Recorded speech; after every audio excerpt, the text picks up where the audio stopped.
Now, ladies and gentlemen, let's bring him in. We have Worldwide Wes and Mr. Reno Johnny, as we call this segment, Let's Parlay.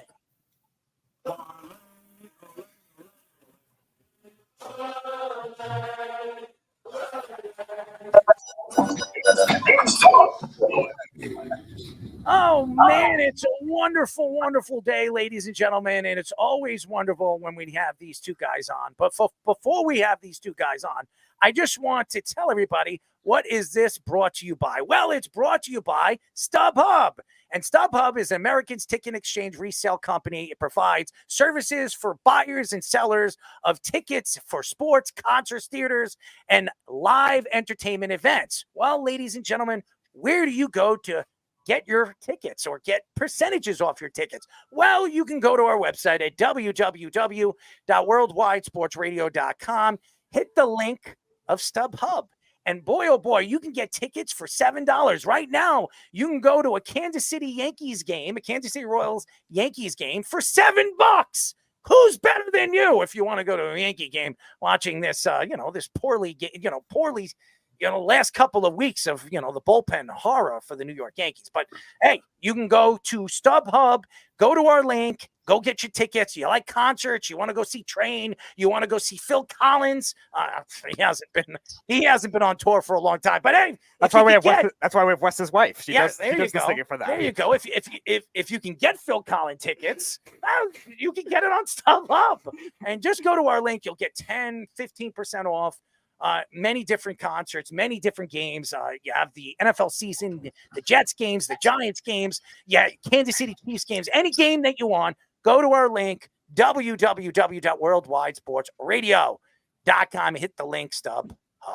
Wes, I have the Ohio State games listed on the StubHub screenshot. You're wearing the Alabama sweatshirt.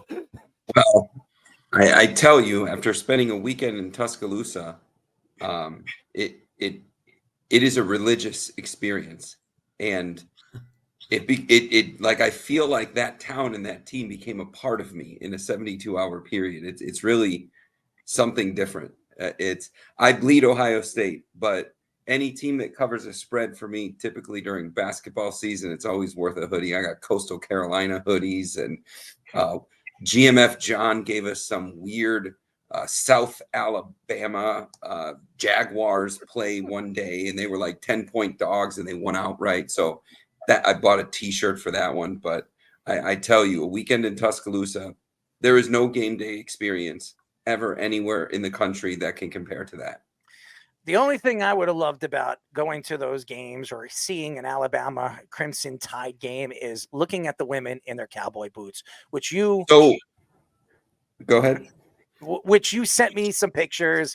I would have enjoyed myself just speaking or even just looking at the beautiful ladies, young ladies. I don't know where the rule was created. I talked to a lot of people, and once upon a time in the South, you brought a date to the games. That was like the tradition. Well, present day, just the students, the women, dress them. They dress up to go to the game. They wear dresses, and that's like the unwritten rule, or maybe it's written somewhere. And a lot of them were wearing dresses and cowboy boots, and it was very nice to look at. And it's wild, man. I could talk for hours about what that place was like. I've never been to a place where they weren't necessarily talking negatively about the other team or even talking football. It was just, we're going to a game. This is our business. We're going to win. And I met some cool friends and went to a game day condo, just a wild thing. But to the point that you made, that there are some very nice looking people down there that I'm sure take the Tide very seriously. Well, I would take the Tide and make sure I get caught in the Tide at the end of the game. Yeah. Hey, just think about it, guys. I don't want to go too deep into it. Anyways, you guys know the rules. We're gonna go with Wes first, then Reno Johnny. You get your first 3 picks and your 4th pick as your parlay pick. You guys ready? Yeah, I'm ready. By the way, Wes, you were 2-2 last week. Reno Johnny, you had a clean sweep, 4-0 last week. Wow, look at that. Reno is hot, baby. Hot to trot. Stay away. Anyways. All right. Wes, give us your number 1 pick. First place I'm going. I've said it before. I will continue to say it. I think Brian Kelly is nothing. I've said this when he was moving to LSU. I said it after his press conference. I think in about a year's time, he's going to be coaching at some MAC school. He is not going to last at LSU for whatever reason. I think that he caught a lot of schedule favorable rankings. Notre Dame typically has a couple big games a year. You win those cupcakes the rest of the way. They kind of intermingled themselves into the ACC for a while. That being said, they're a 7-point favorite going to South Carolina. And, there's a lot of examples you can use of great teams that have gone to South Carolina to just get slaughtered or upset.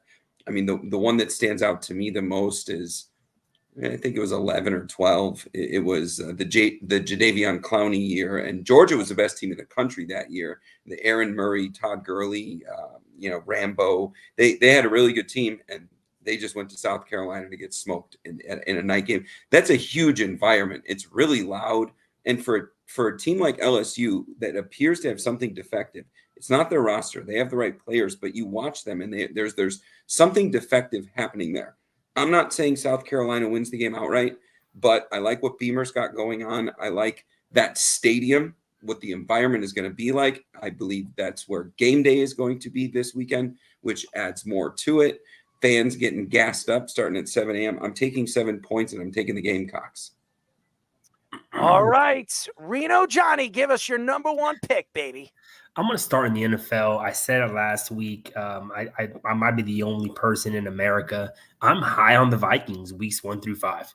Like I said, I think there's going to be a definite buyback. But when they inputted Sam Darnold, I heard a lot of talk about it. Sam Darnold, he's terrible. Yeah, he was terrible with the Jets and pretty much anywhere else he's been. But this is a team where you're giving him weapons. And you're basically buying really low on the Vikings because they're going to get 6 points at home against the Niners, who historically have not done well in Minnesota. It's a lot of points to handle. I think Brock Purdy missed some throws last week that you don't expect him to miss. Ayuk dropped the ball. Just a couple of things were maybe not clicking. You also had a running back that just had a career high by a mile. And I'm not sure you're going to be able to duplicate that. They had the home crowd on Monday night. They had a lot of things kind of go their way. Aaron Rodgers, who hadn't thrown a touchdown pass since January of 23. So I think the Niners had a lot kind of go their way on Monday Night Football. And now they got to travel to Minnesota. And, a lot of people are down on Minnesota. They kind of put their chips by getting rid of Kirk Cousins, bringing in J.J. McCarthy. That was going to be the move. He goes down. But I still think you have a lot of weapons. I know Addison's kind of banged up. We'll see if he's able to go. But I think there's plenty of weapons in Minnesota to cover the 6. I'm not saying they're going to win, but I'm getting near a touchdown. 6 points to me. Feel real comfortable with that kind of going on. Maybe, and I will say it's a little early in the season to start doing letdown spots, but this just might be one of those week 2 letdown spots that has the Vikings covering the 6 points. All right, Wes, number 2. So I'm going to the NFL next, and the NFL is really scary because I like a lot of teams laying points. The one Johnny mentioned is the one where I actually like collecting points, but I'm taking Baltimore. I'm laying 8.5 points. Baltimore at home early in the season can be a real bully. And the Raiders are coming off a divisional loss where they could not stop J.K. Dobbins. What do you think is going to happen when they face the most mobile quarterback in the NFL that is also dangerous with his arm? The receivers didn't particularly play well against the Chiefs. Derrick Henry did not get fed a bunch of balls. And if you look at John Harbaugh's commentary, it was that they didn't bring him there to give him the ball 30 times. I feel like that's a bait and switch kind of comment. The Raiders will not be able to stop the run. They just don't have the personnel on offense to be able to score. 8.5 is a lot to lay in the NFL, but historically, early in the season, those early games at home, Baltimore can be a big bully, and they're coming off of a loss that really fired them up. They're well coached. The loss was in a national spotlight against a team that has now beaten them twice in a row in important, very public games. And they've had almost a week and a half by kickoff. I mean, it's almost like a mini bye week to go against the Raiders, who are not going to be able to score points with them. So I'm laying 8.5. This is, I think, the biggest spread of the week. but I'm going to take the Ravens here. All right, Reno, give us your number 2.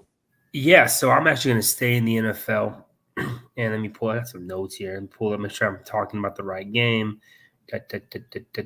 Yeah, so I'm going to lay points too. There's a lot of games you want to lay. You want to stay away.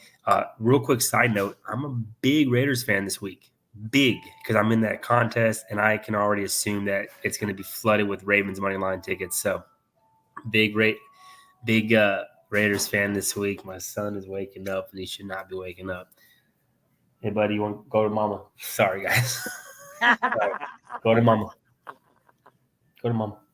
I'm going to take the Chargers laying the 6 points against the Panthers. Sometimes it's not really about backing a side. It's really about fading another side. I'll be honest with you. I was one of the few. Give me 10 seconds. Wes, go to your next pick real quick. What's funny is I feel like about a year ago, that was the baby he was washing and just parking somewhere. That's what I'm saying. Now he's saying, go to your mama. And it's like, my kid is just the same. Like, if I said, go to your mama, my kid would talk back to me and, set me straight. That's crazy, man. They go so fast. I mean, seriously, I remember when your kid was born and look how big he's getting. And I remember Reno Johnny's kid when his wife gave birth and how big his kids got. I mean, he sent me pictures of his kid. It's unbelievable. The days drag, but man, the years go by real fast. I mean, I know there's some cliche there, but it's my kid, the daycare we're taking him to now is going to become his preschool in 6 months. Like, you talk about fast. There he is. All right, Reno, give us your number 2. It's okay, man. Sorry to the listeners. Johnny, are you in the toddler years yet? Are you in the place where he goes from 0 to psycho? 2. Yeah, he turns 2 in a month here. So 0 to psycho in under 2 seconds. It's great. It's kind of wild to see because you never know. Like, I thought my emotions change, man. It's minutes and minute here. So so we're gonna go ahead and fade the Panthers. I was actually one of the many. I would consider myself pretty sharp, but the professional sharps out there that are moving lines. I was one of those guys. I really believe the Panthers might come out a little bit hotter. I had my +4.5 in one of my plays against the Saints, and they did not cover that, not even close. They gave up 47 points. They lost by 37. And I will say there's one stat that it kind of keeps me off them a little bit. It's the fact that teams lose by 35 or more in week 1, come back to cover like 68% of the time in week 2. Panthers are that bad. I don't think they got any better. I think Bryce Young is just not a good quarterback. And I said from the beginning, C.J. Stroud was the number 1 pick. He should be the number 1 pick. He's definitely proven why he's the number 1 pick. I was a big C.J. Stroud guy, not Bryce Young. And he's really not doing well. They also don't have a lot of weapons. They were like, I was talking to somebody. They were like, they have Deontay Johnson. I was like, that you did not just throw that name out as a weapon, right? I saw him in Pittsburgh, and they couldn't get rid of him fast enough. So I just think that this team is really, really bad in all facets of the game. I have no idea how they're going to stop the run game in Los Angeles. They don't even need Los Angeles doesn't even need to pass the ball, but they're going to be able to in this week. I think they cover 6. I think they cover 6 rather easily. I don't think, this is a John Harbaugh team. Running down your throat, play really solid defense. We saw him do it in the NFL. We saw him do it in college. He's back in the NFL. Same team. Laying the 6 here with Los Angeles Chargers. They probably blow this out pretty easily. All right, Wes, give us your number 3. So I'm going to go to college. And there's 3 games I was deciding among. So full disclosure, I have action on all 3 of them. But I was trying to find the best one for your listeners, Errol. I was looking at Bama. Their O-line can be a little sus going into Camp Randall. I was looking at Colorado. I do like that one. But I am actually going to go to the Florida Gators and Texas A&M. And while I think that the Billy Napier situation and his career is going to be very short-lived in Florida, I do think it's going to be interesting how it plays out because I think that Florida and LSU in a very short amount of time are going to be looking for coaches, and Urban Meyer is just sitting there. That's the common thing. But in any case, I do like Florida at home getting points against A&M. A&M is coming off of they're coming off a significant win in terms of margin of victory. Florida at home, I love their wide receiving core. Wilson and Badger, they have some real speed, and I think that they've yet to put on a show. And any team going into the Swamp is going to get a game. I like Florida to win this game outright. The play here is taking the 4 points against Texas A&M. I view both of these teams as maybe bowl plus one win type teams. Billy Napier is not going to be a long career at Florida. I think maybe this season and that's it. But I still see that team winning 5 or 6 games and becoming bowl eligible. And so it has to start somewhere. A&M is not a marquee program. This is not a mammoth coming into town that you just can't take them down. So I like the Gators here. I'm taking 4 points. All right, Mr. Reno Johnny, give us your number 3. Actually, I was looking at that game as well. It's really hard to be on A&M. I'm not going to be an official play for me. I'll probably wait and watch and see that game, but I do like the play. Probably just missed my card. I'm going to take it to Friday Night College and take a team catching about 7.5. You might be able to catch that hook in Kansas. I'm going to take the team down south. And to me, I'm from Reno. We don't like to say it, but the UNLV Running Rebels, I think that team is really a lot better than they have been. I like their quarterback and Sluka. He was a D2 from Holy Cross for 4 years. He's a grad transfer. They've done pretty well in their games. A little bit of slewed stats because they scored 72 against Utah Tech, which is, Utah Tech is not anything serious, dangerous. But I actually like that win against Houston on the road. I think Kansas is a little bit overvalued in the early going. They do have Daniels. He's struggled with injuries over the past few years. He hasn't played a full season at Kansas. I want to say in the last 3 years. He was splitting time with Bean, who's now in the NFL. I just think that's too many points to lay. I think we can get some offenses going. Maybe you look at the total, but I just like the 7 points, 7.5. If you can get the hook down in Kansas with UNLV covering that spread as road underdogs. All right, Wes, give us your number 4 and your final pick of the night. So I'm always hesitant to go here because everybody will call me a homer, but I'm taking the Chiefs. And I'm going to lay the spread that it is today, not the spread that it started. But I'm going to give you a lot of reasoning, and hopefully there's some data there beyond Wes is a Chiefs season ticket holder. The spread opened at 4. 78% of the action was on Cincinnati, just because historically this is a team that comes into Burrowhead and gives them trouble. I think that's everybody knows that that's out there. But if 78% of the action is on the Bengals, the line shifted to 6 Chiefs. So of that 22% of the action, there's some serious money or Vegas house confidence on the Chiefs. The other piece I'm looking at is both the O and the D line for the Bengals is very not good. They're going to get Burrow killed. They gave away their run game in the offseason. It showed. New England played really well, and maybe that's a sign of what Gerard Mayo is going to look like as their head coach. I hope it is, because I think that football's better when New England is relevant. It's just a fun fan base to antagonize, but I think that what they did in opening week is a good mix of how bad the Bengals are. They don't have a true run game. Now they're going to go into Arrowhead, and again, to the point I made with Baltimore is the same point I'm going to make with the Chiefs. The Chiefs basically have a mini bye week here. And then when you look at the contributions that they got in opening game, Kelsey was pretty quiet with 34 yards, 4 targets, 3 catches. Pacheco was like under 40 yards. The Bengals don't truly have a way of keeping Mahomes off the field. And the Chiefs defense was not their best performance. Some of those young players in the secondary that are where they're piecing together the replacement for Snead.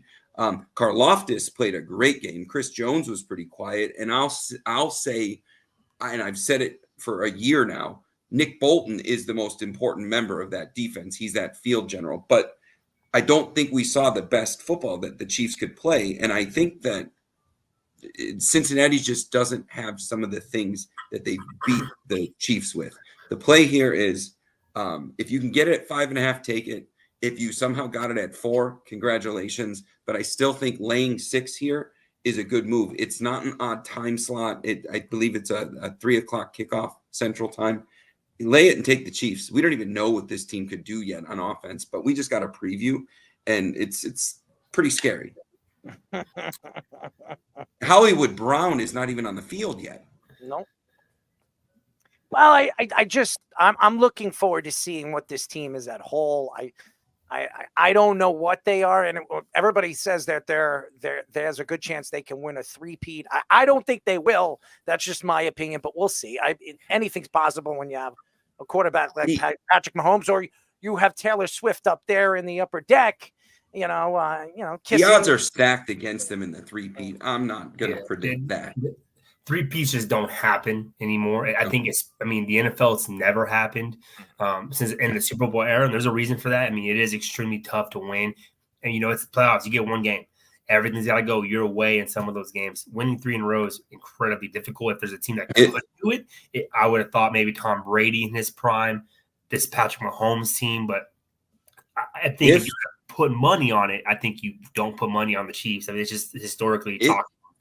If the narrative that's out there and believed by some people that the league is fixed, the league wants them to three-peat. Because now you have coach and quarterback GOAT debates taking place. Taylor Swift is along for the ride, which brings in a whole different demographic of people. Patrick Mahomes now becomes, forget Tom Brady, he now becomes Michael Jordan and then some. They're the perfect villain. Yeah. My final play of the week is I'm going to fade the Packers, who probably, I will admit, played a lot better, scored a lot more points than I thought they were going to score. But when I look at this offense, I'm still not really intrigued. They got a young receiving core. I'll give a shout out to Romeo Dobbs out of UNR. Wolfpack, let's go. But other than that, really young receivers. If you go up and down their list of like top receivers in game 1 of the season, Tucker Kraft, what was a guy, Jaden Reed, Christian Watson had 3 for 13. Like, they just have nobody to throw to. And then I'm going to put in, I don't believe Jordan Love's going to play. He's listed as doubtful. It's supposed to be an MCL strain. Yeah. He's not going to play. So who does that leave you with? Malik Willis? Yep. I mean, there's no way you could take him at getting +3. I just don't. He didn't have success moving an offense in Tennessee. I don't see him having success here. And on the other hand, I think I was one of the guys that I didn't think Anthony Richardson was going to be shit in the NFL. And he's really proved me wrong when he plays. Yeah, he did get hurt, but every time I faded him, every time I said he wasn't going to do well, the guy has an absolute cannon. Got a couple of receivers. Yeah, you're of course. Yeah, this is the one you're talking about off the back foot, 75 yards. I mean, that's just unbelievable, right? Alec Pierce coming in. I think they have more receiving threats. Jonathan Taylor healthy. You got no Jordan Love. I believe he's listed as doubtful, and I don't think he's going to play. You got even Josh Jacobs is banged up. So I just don't see a whole lot of offensive production. I think the Colts kind of ran into the Texans where they could have probably started this week 1-0. They scored 29 points. I thought they did well enough to win the game. They just kind of fell short. I just think that the Packers are going to be really, really outmatched, even though they're at home. And I've always said, taking a home underdog is typically a winning strategy in the NFL. First few weeks of the season, though, we're still getting our footing, kind of seeing how the season's gonna go, especially as handicappers. We really try to read week to week and kind of get our analytics and our stats by week 4, kind of really starting putting things together. So I'm going to lay the 3 points here with the Colts on the road at Green Bay. I think they have potential here to put up a lot of points, and I'm not sure Green Bay can keep up. Yeah, he's expected to miss like 4 weeks probably, Jordan Love. So 5 weeks, they're saying. That's what I said. But they have him listed as doubtful, right? And that's kind of getting some hope for the family. There's no freaking way. You going off it. There's no way at how young he is, you're going to risk go play week 2, considering like you just paid him a bunch of money. You're really not going to risk his career for this season, right? So there's no way he plays. It's most quarterback with Penn State old man Sean Clifford as the backup. Most contracts like that, I just feel like more often than not, they don't work out or something weird happens. But it's the Packers, so he's going to, and they're going to do everything right. Yeah, 100%. He's looking at the graphic. It's funny. That's funny as hell, man. All right, fellas. All right, boys. We love you. Thank you for joining us. Yeah, I'll see y'all as next week. always. Well, Always be cashing. I won't be here on Friday. I'll just put that out there right now. I got a game on Friday to coach. So Gotcha. Reno Johnny coaching again, baby. Good luck with that. there it is. Have a good night, Talk guys. next week, guys. Later, boys. The WNBA commissioner, Cathy Engelbert, faced a lot of backlash over comments she made during the interview with CNN. A reporter asked her about comments that players have received from fans, a lot of them being very prejudiced, racist, and sexist. Engelbert referenced a lot of these comments coming from the Caitlin Clark and Angel Reese rivalry, which is massively growing growing the NBA. She calls the rivalry like Magic Johnson versus Larry Bird rivalry of the WNBA. WNBA executive director Terry Jackson filed a statement taking shots at Engelbert and said there is no place for hate or discrimination in the WNBA. Angel Reese says she has gotten death threats on social media from Caitlin Clark's fans, as has her teammates, Kennedy Carter, several other WNBA superstars, including Brianna Stewart and Kelsey Plum, say that there is a big difference between rivalries and racism, and it's wrong that our commissioner doesn't see that. There's a lot in this, and Cathy Engelbert is an interesting person and an interesting person speaking out and going on CNN the way she did. I wouldn't have done that. As we all know, when you go on a news broadcast that big, it's going to spread like a wildfire. Now, the fact that Engelbert compared Caitlin Clark and Angel Reese's rivalry to Magic Johnson and Larry Bird is ridiculous. Ridiculous. There's no comparison, and people need to stop. Magic Johnson and Larry Bird were friends. They actually liked each other. It didn't matter. And everybody says, well, they didn't like each other in the beginning. I'm telling you, Magic Johnson and Larry Bird respected each other because they knew that they were special players. They respected each other. Caitlin Clark respects Angel Reese. Angel Reese doesn't respect Caitlin Clark. She doesn't like that Caitlin Clark is white. I'm just speaking the truth. A lot of the girls in the WNBA don't like that she is white and she is the face of women's basketball. That's the facts. Now, the fact is here with the WNBA is that this is the way the world works. And racism and anything, sexism, or prejudice, should not be allowed in any professional sports. Any professional sports. That it doesn't matter if you're gay. It doesn't matter if you're African American. It doesn't matter if you were born with, I'm just saying, a penis, okay? If you are who you are, you should be respected just like every single woman in the WNBA. So the fact that these stories are coming out and Engelbert and Terry Jackson are going back at each other and people are trying to compare this to that, there is no comparison to either or, okay? The fact is, Caitlin Clark is a superstar and Angel Reese is a superstar. And both players are very competitive. And this is good for the WNBA. This is great for the WNBA. I'm going to tell you why. Because for years, watching the NBA, I loved that the Chicago Bulls couldn't stand the Detroit Pistons. They couldn't stand the Detroit Pistons. Isaiah Thomas and Michael Jordan couldn't stand each other. As a matter of fact, one of the reasons why Isaiah Thomas wasn't on the Dream Team, and I believe this to be true, is because of Michael Jordan. He says it's not true. I disagree. I believe it was absolutely true. It's good. It's good to have that competitive nature, to hate the team or the players that you're playing against. It creates that aggressive notion that these guys don't love each other. Look at the NBA now. Chris Paul, LeBron James, Dwayne Wade, Carmelo Anthony, they're all butt buddies. They hang out in the offseason. They're each sons and daughters, godfathers.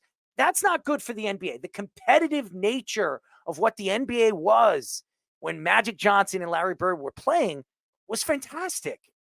I mean, the Celtics hating the Lakers hating the Celtics, the Knicks hating everybody. That's what made the NBA so special. And now the WNBA finally has a bad guy, but a bad guy that you fall in love with in Caitlin Clark because she's so sweet and she's so cool and collective and she's not talking crap. She just goes out there and plays her game. And people hate her for it. She's bringing in these shoe deals. That's opening opportunity for these women to get those shoe deals in the future. And people are sitting there and hating on her. I understand why the WNBA is, and some of these people and some of these players are feeling that way. And even Cathy Engelbert and even Angel Reese in many, many ways feeling the way she feels about Caitlin Clark, or even Kennedy Carter feeling the way she feels about Caitlin Clark. The fact is, it's jealousy. That's it. That's all it is. It has nothing to do with racism, prejudice, or sexist. It's jealousy. And I'm going to tell you guys this once and for all. This is great for the WNBA. What Caitlin Clark is becoming and what she's bringing to the WNBA is finally you have a superstar player that fans are driving to. I mean, for instance, the Super Bowl always gets watched, right? It's the biggest watched thing on television. And last year, it was the biggest watched fan base in history. Why? Because of Taylor Swift. Taylor Swift is dating Travis Kelce. It wasn't because it was Kansas City versus the 49ers. Great game, but there were more women watching. Why were there more women watching? Because of Taylor Swift. They were rooting for Kansas City because of Taylor Swift. Taylor Swift is good for the game. And that's why the NFL wanted Kansas City to go to the Super Bowl, because it brings in mucho dinero. And what is Caitlin Clark doing for the WNBA? It's bringing more endorsements, sponsorships, more TV deals, more money. So what is the hatred of why she is a superstar, or what she's becoming in the WNBA? It doesn't make sense. Now, Cathy Engelbert, coming out and, saying the things that she said and saying that it's very prejudiced and racist and sexist. I think there are some common ground to what she is saying, but it's untrue. I don't think it has anything to do with it. I just think it's jealousy. I think Caitlin Clark is a likable person. These young girls want to be her. And I said that twice, but it's true. I mean, I could say it a million times, but that's what it is.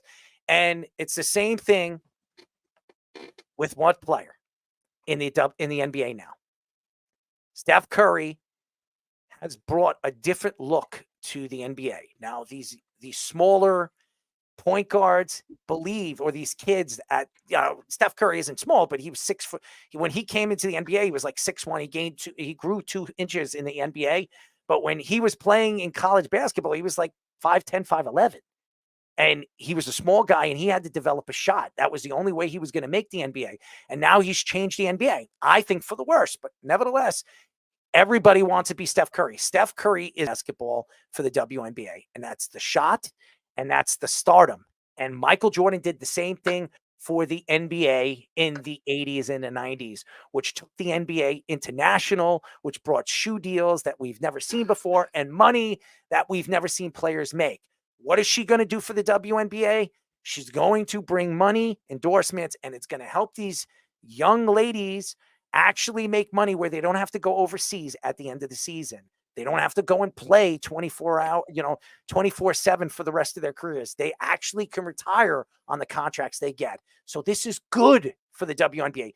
All it is, ladies and gentlemen, for Cathy Engelbert, Angel Reese, Kennedy Carter, or even Terry Jackson, it is all about one word and one word only: jealousy. That's it. Very well said. Yeah, I think there's definitely a lot of jealousy. Now, I agree with you where the publicity end of it should not have been spoken in that way, and I think that's where a lot of the players are coming at Cathy Engelson. It sounds like a commissioner that wants to only care about the money and not care about the players in the same way, and that I think a lot of the players have every right to take offense to in that regard with everything that they've been dealing with in a smaller league. But again, it's a smaller league. You have to grow the product as well, and branding that kind of rivalry, you have to try to do that some kind of thing. And obviously, it sucks what the players have to go through, all these trolls, all these abusive people.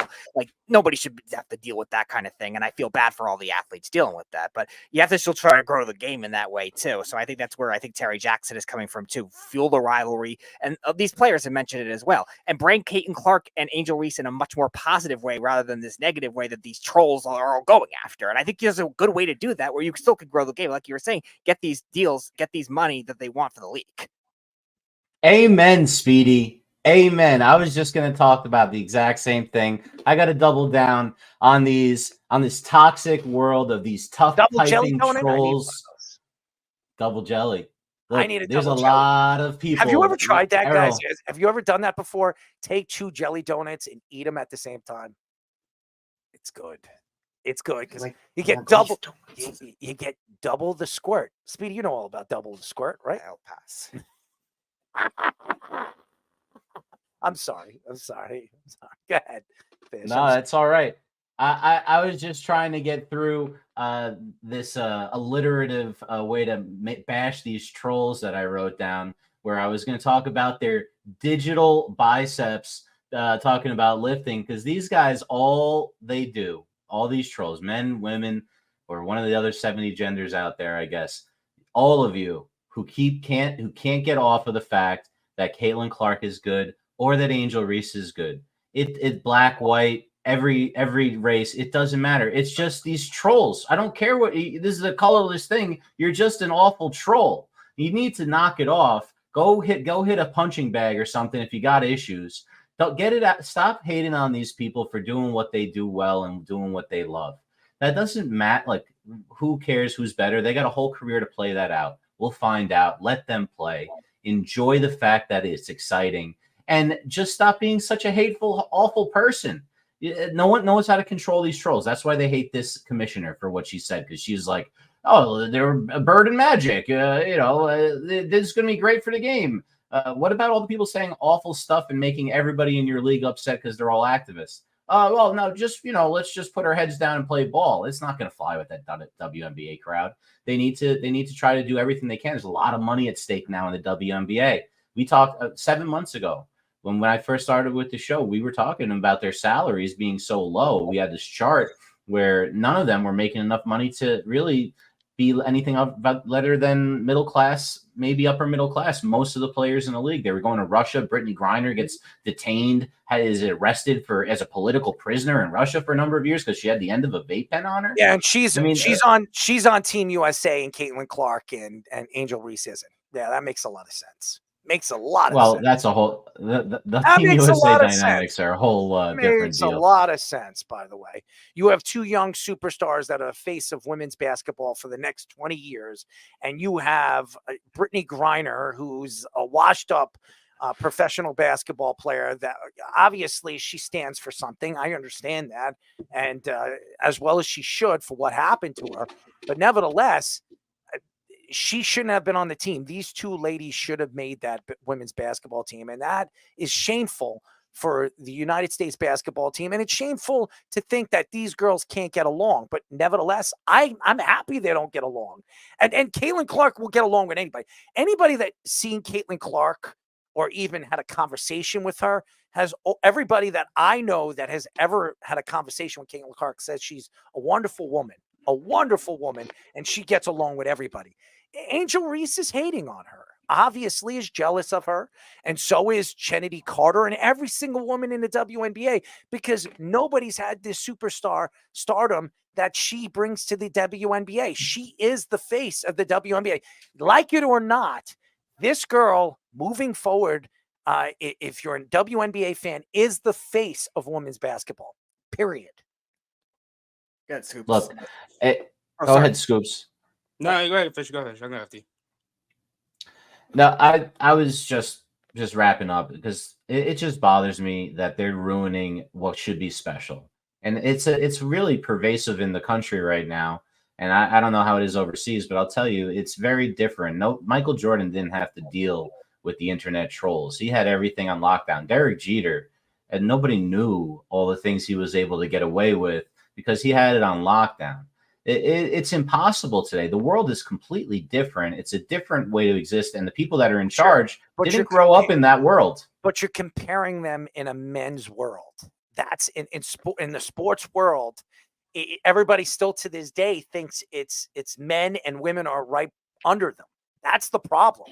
That women should be compared as equals, and it's just as of right now, it's just not going to happen. And Caitlin Clark is driving that for it to be possible, maybe one day, where the WNBA could be compared, maybe not fully, but almost there to the NBA. And these girls are hating on her because of it. And now because they're hating on her, her fans are attacking them on social media and reaching out to them and attacking them because they're sticking up for Caitlin Clark, because Caitlin Clark is not one of those people that's going to retaliate. So it goes both ways. I just think it has nothing to do with prejudice, racist, or sexist. I think it just has everything to do with jealousy. That's what I'm saying. It's just people being jealous. It's a shame. Good, Scoops. Yeah, just well said from everyone. I feel like you guys all hit all the points right on the head, from Engelbert's comments to the haters on the rivalries. And you guys were mentioning it. Rivalries, they're great. They're great for the game. Everybody loves a good rivalry. Everybody loves to stay tuned in. I mean, that's what's going to make you see a Fever or a Sky or a Liberty game. That's what's going to bring in, of course, money. But the hating that comes from all these girls and all the other players like Kennedy Carter and all the others, it's so repetitive. I'm so done with it. And Fish, you was just mentioning, like, you made a good point with the trolls that take to Twitter for engagement or just rage baiting. And personally, you could just tell, like, you could easily tell when you go on Twitter and you go on any social media or anywhere that has a hater or a troll just talking crap. Basically, you could just tell that they don't know what they're talking about, that they've never even watched a WNBA game, where you have a bunch of people in the comment section that'll go like, oh, I hate Angel Reese. Well, why do you hate Angel Reese? Or why do you hate Caitlin Clark? Because they're being shoved down our throat. That doesn't make any sense to why you actually don't like them. Like, anybody could basically say that. Anybody, nothing about their skill, nothing about the player of the game, or not even because they're a horrible person, just because they're shoved down your throat. It's repetitive. You could just see that it's nobody knows what they're talking about when it comes to the trolls. And isn't that what you do with stars? Isn't that what you do with stars? You shove them down people's throats. I mean, in any sport. I mean, when Sidney Crosby came to the NHL, what did the NHL want to do? They wanted to shove him down your throat. So what do? They put him on ESPN every single week. They put him on every single channel just so you get a chance to see who Sidney Crosby was. It's different now. The world is social media, the TV deals. You get a chance to watch all these players. You can do that. When I was a kid, when I was growing up, if you wanted to go and watch these guys play, you would watch them on ESPN once a week. I mean, I saw Michael Jordan. The only time I got a chance to see Michael Jordan is if he was playing the Knicks. That was the only time I got a chance or the playoffs. That was the only chance. But when I watched him, I was like, I would love to watch this guy play 82 games this season. I want to move to Chicago, even though I couldn't stand the SOB. Okay? Because I'm a Knicks fan. So it's different now. Everything runs through social media. You can watch Caitlin Clark play every single one of her games. You can watch Angel Reese. You can watch LeBron James. You can watch Sidney Crosby, the old man that he is. I mean, it's different. It's a different world now. It's a different game, and that's why social media has changed everything. Unfortunately, does it change it for the better or the worse? Only time will tell, and we'll see. The transition of what the WNBA could be or what it's going to be in the future is going to be because of Caitlin Clark, Angel Reese, or maybe somebody else in the future. Excuse me, you're trying to say something? Yeah, I just wanted to say one more. I just wanted to add one more thing, but this is a question to all you guys too. But wouldn't you also say people like Patrick Mahomes and Travis Kelce is also shoved down other people's throats to non-football watchers? Wouldn't you say they're respectfully like shoved down people's throats? Because I would say, yeah, Patrick Mahomes and Travis Kelce. Patrick Mahomes, even with the Fantasy is shoved down your throat. exactly. It is. If you're, and I'm going to go back to this, and there's something that I can argue about this as well when it comes to fantasy sports. When you look at fantasy sports, I grew up a team fan. I didn't care who was on my team. I could have the worst team in the NBA. And listen, the Knicks weren't a great team. We had Charles Oakley, Anthony Mason, Xavier McDaniel. They're good players. They weren't superstar players. We had Patrick Ewing. And Patrick Ewing was a superstar. We praised Patrick Ewing. And he was given to us by the NBA because we cheated in the draft, okay? Now, when you're these young kids that fall in love with sports, they don't fall in love with teams. They fall in love with players. They fall in love with fantasy, and they buy these players' jerseys because I'm a Joe Burrow fan because he's the best quarterback in the league, not because they're a Bengal fan. They're not rooting for the Bengals. They're rooting for Joe Burrow. It's a different world out there now, boys and girls. It's a different way of looking at sports, and now, when you look at the money that is being brought in by jersey sales, endorsements, and even TV deals, you wonder, where is this going? Where is this going to go in the future? And I'm going to tell you where it's going to go. Quarterbacks are going to make $100 or more million in about 5 to 7 years. You're going to see the first $1 billion quarterback. You're going to see the first $1 billion athlete in the next 5 to 10 years. It's crazy to think that way, but it's true. That's what you're seeing now. There's so much money to be made. It's a shame because when you look at these players in the 80s and the 70s, they were making like $5,000 a year, and now they're struggling. They're the best players of their leagues, and they're in the Hall of Fame. And now they're struggling. And what do? They're signing autographs to stay afloat. I mean, that's the way the world works. It's crazy what these pitchers and these baseball players are making now. But guess what?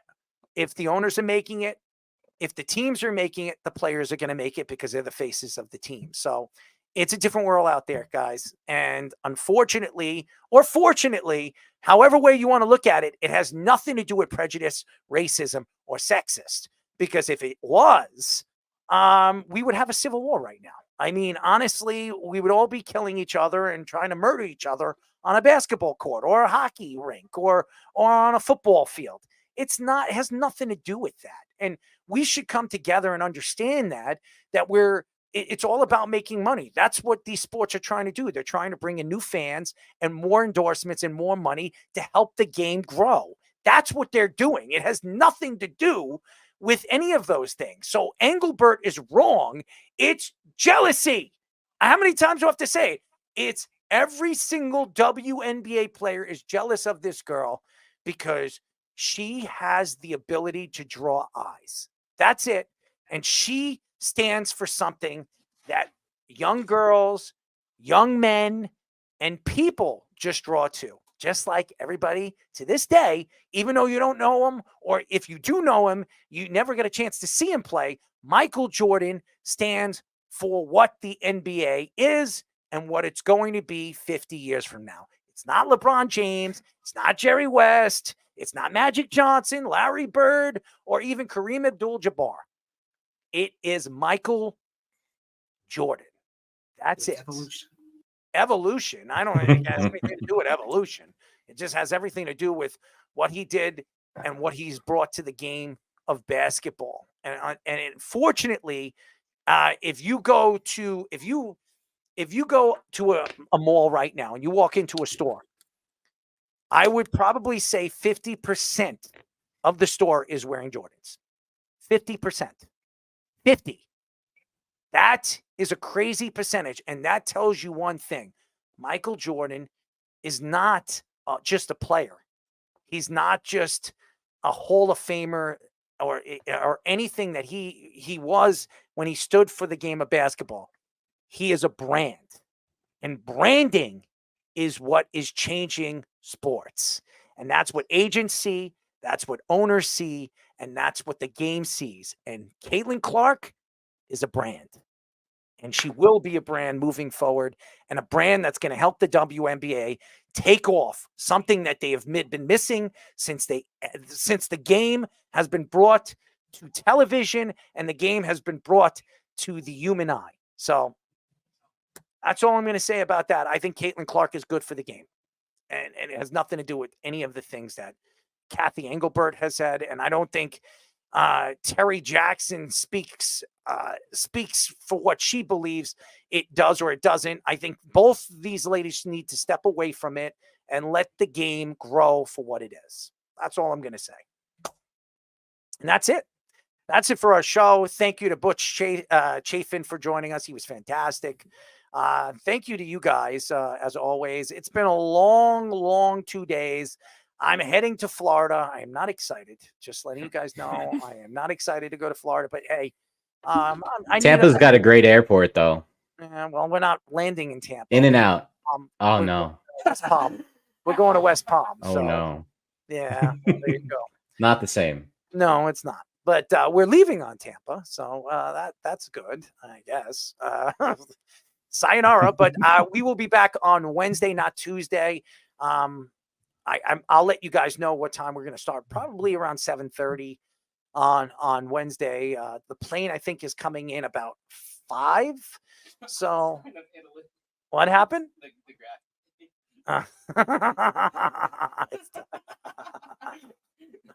Oh, Speedy, we do love you. And me grabbing my tits. It's wonderful. Anyways, we will be back next week, Wednesday and Thursday. We're doing the show Wednesday and Thursday.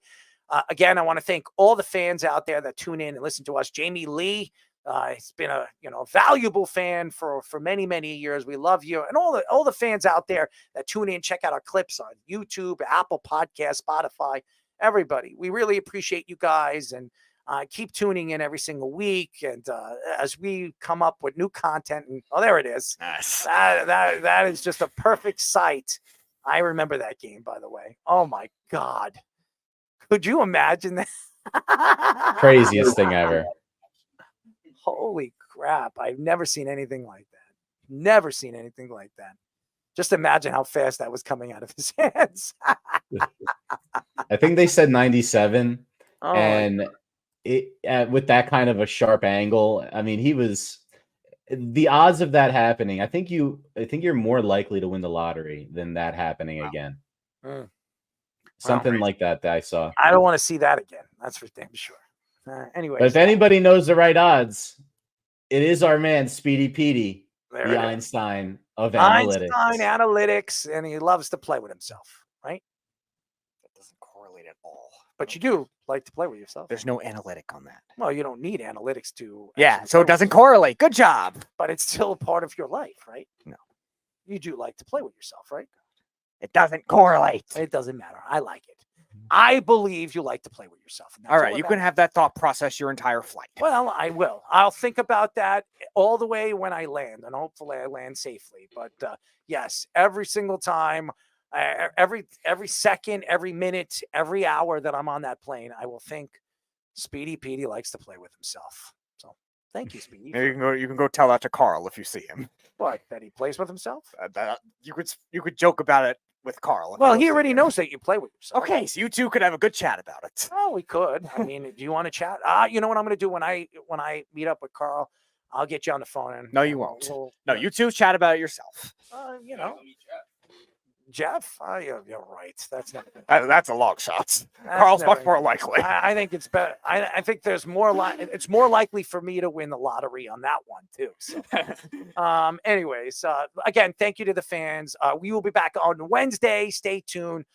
We will let you guys know who we're gonna have on the shows next week. But again, appreciate you guys. Wish me luck in the great Florida, the southern state of crap. Good night, everybody. You're listening to the Worldwide Sports Radio Network.